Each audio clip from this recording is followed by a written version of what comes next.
Bismillahirrahmanirrahim.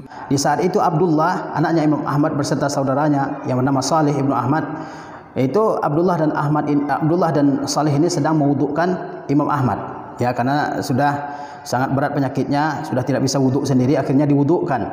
Dan tatkala diwudukkan, Imam Ahmad itu mengisyaratkan kepada anaknya agar jari-jari tangan beliau ini dan jari kaki beliau itu dicuci, ya. Padahal beliau sedang dalam sakaratul maut, ya, dalam sakaratul maut. Tapi beliau tetap bersemangat untuk menerapkan dan mengamalkan sunnah Rasulullah SAW, yaitu menyela-nyela jari tangan dan jari kaki, ya. Beliau sedang dalam keadaan kesulitan, sedang menghadapi kematian, tapi usaha beliau untuk menghadapi sunnah, mengamalkan sunnah luar biasa, ya. Kemudian juga anak-anakku yang mulia, ya, ada seorang alim yang bernama Ma'ruf Al-Kharqi. Beliau adalah seorang ulama, ya, dan usahanya luar biasa untuk mengamalkan setiap hadis-hadis yang berasal dari Rasulullah SAW. Beliau berzikir terus-menerus. Bahkan diceritakan tentang Ma'ruf Al-Kharqi ini, beliau pernah datang ke tukang potong rambut, dan di saat itu tukang potong rambut ini ingin merapikan kumisnya Ma'ruf Al-Kharqi. Kemudian Ma'ruf Al-Kharqi saat itu sedang bertasbih, ya. Dia tidak mau, meskipun rambutnya sedang dipotong, dia tidak mau diam. Ma'ruf Al-Kharqi ini, dia tidak mau diam. Dia tetap mengucapkan kalimat-kalimat thayyibah, ya, seperti subhanallah, alhamdulillah, ya. Dia tidak mau diam saat itu, ya. Dia tetap berusaha mengamalkan sunnah Rasulullah SAW, tetap berusaha mengisi waktu beliau dengan mengamalkan sunnah Rasulullah SAW. Kemudian tukang potong rambut ini berkata kepada Ma'ruf, ya, wahai tuan, bagaimana saya bisa merapikan kumis tuan sementara tuan mulutnya tetap bergerak, ya. Kata Ma'ruf Al-Kharqi, bagaimana saya bisa melewatkan waktu saya tanpa diisi dengan amal ibadah, amal saleh, ya. Demikian bagaimana juhudnya orang-orang dahulu untuk mengamalkan setiap pengetahuan yang mereka punya, ya. Begitu juga misalnya contohnya dari kalangan sahabat. Dari kalangan sahabat, kalau misalnya ada sahabat yang menerima wasiat tertentu dari Rasulullah SAW, wasiat yang berkenaan dengan amal-amal tertentu, maka sahabat tersebut, ya, berusaha sekuat tenaga mereka untuk mengamalkannya. Contohnya Abu Hurairah radhiyallahu taala anhu pernah diberi wasiat oleh Rasulullah SAW untuk senantiasa mengerjakan 3 amal, yaitu berpuasa paling kurang 3 hari setiap bulan, kemudian juga mengerjakan salat duha, dan yang ketiga mengerjakan salat witir. Ini 3 wasiat Rasulullah SAW kepada Abu Hurairah, ya. Abu Hurairah mengatakan, sejak saya mendengar wasiat itu dari Rasulullah SAW, saya tidak pernah tinggalkan ketiga wasiat Rasulullah SAW tersebut. Kita perhatikan bagaimana juhudnya, ya, kesungguhannya, keseriusan para ulama-ulama terdahulu dalam mengamalkan setiap sunnah Rasulullah SAW. Begitu juga Ibnu Umar, Rasulullah SAW pernah bersabda kepada beliau, ni'mar rajulu Abdullah, ya, ni'mar rajulu Abdullah in shalla bil lail, atau kama qala Rasul SAW. Rasulullah bersabda kepada Abdullah bin Umar, sebaik-baik laki-laki adalah Abdullah, yakni Abdullah bin Umar, andaikan dia senantiasa mengerjakan salat malam. Setelah mendengar sabda Rasulullah SAW tersebut, Abdullah bin Umar tidak pernah meninggalkan salat malam, ya, qiyamul lail, tahajud, ya. Demikian contoh-contoh kesungguhan para ulama-ulama terdahulu, para pemuka-pemuka umat yang terdahulu dalam mengamalkan setiap sunnah Rasulullah SAW. Kemudian anak-anakku yang berbahagia, kita lihat dalam kehidupan kita ini, kita sudah mengetahui banyak dari ilmu-ilmu agama ini. Maka tidak cukup sebatas pengetahuan saja, kita harus mengamalkannya, mempraktekkannya dalam kehidupan kita ini. Kita tahu misalnya salat wajib itu ada 5 waktu. Ya, kita selalu berusaha, ya, mengerjakan salat 5 waktu ini, tidak pernah mau meninggalkannya, ya. Begitu juga misalnya kita tahu bahwasanya membaca Al-Qur'an itu memiliki faidah yang luar biasa, pahala yang sangat luar biasa. Maka kita berusaha untuk terus melazimkan tilawatul Qur'an, membaca Al-Qur'an, ya.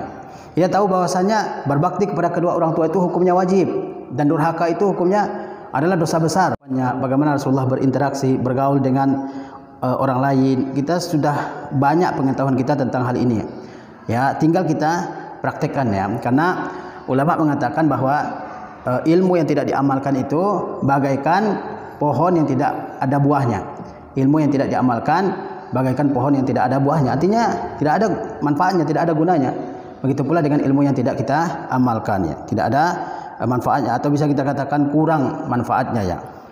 Kemudian kita lihat beberapa ancaman bagi orang-orang yang tidak mengamalkan ilmu pengetahuan. Tadi sudah kita jelaskan bahwa setiap ilmu harus kita amalkan, ya.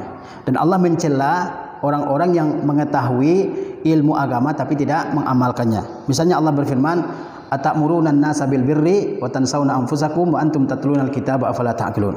Kenapa kalian menyuruh orang lain melakukan kebaikan tetapi kalian lupakan diri sendiri? Apakah kalian tidak berpikir? Ini teguran Allah yang sangat keras kepada orang yang yang menyuruh orang untuk melakukan suatu kebaikan tapi dia sendiri tidak mengerjakan kebaikan yang dia serukan tersebut.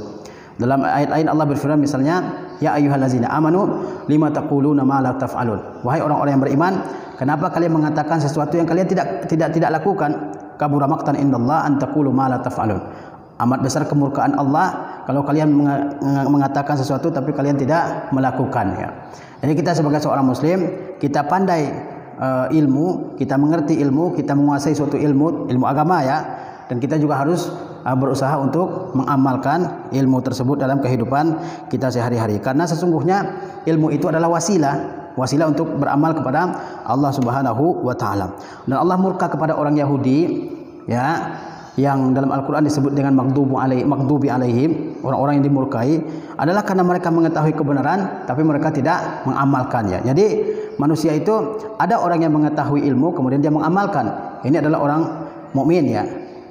Dan ada orang yang tidak mengetahui ilmu kemudian dia beramal. Ini adalah orang-orang yang tersesat, ya, waladhdallin dalam Quran, ya.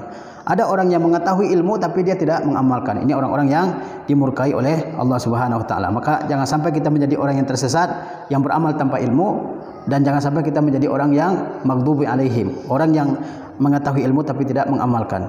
Dan jadilah kita sebagai orang yang mengetahui ilmu dan mengamalkan ilmu kita tersebut, ya. Dalam sebuah hadis Rasulullah SAW menjelaskan tentang siksaan yang akan diterima oleh orang yang mengetahui ilmu tapi dia tidak mengamalkan ilmu tersebut. Kata Rasulullah, "Yu'ta birrajuli yaumal qiyamah." Pada hari kiamat nanti Allah akan menghadirkan seorang laki-laki, ya. Fayulqa finnar, orang tersebut lalu dicampakkan ke dalam api neraka. Fatandaliqu aqtabuhu, maka ususnya terborai orang tersebut, ya. Ya, kemudian apa? Kata Rasulullah sallallahu alaihi wasallam, "Fayaduru kama yadurul himar ala raha." Lalu orang tersebut berputar-putar seperti himar yang berputar di tempat penggilingan gandum, ya. Maka orang-orang bertanya kepada laki-laki tersebut.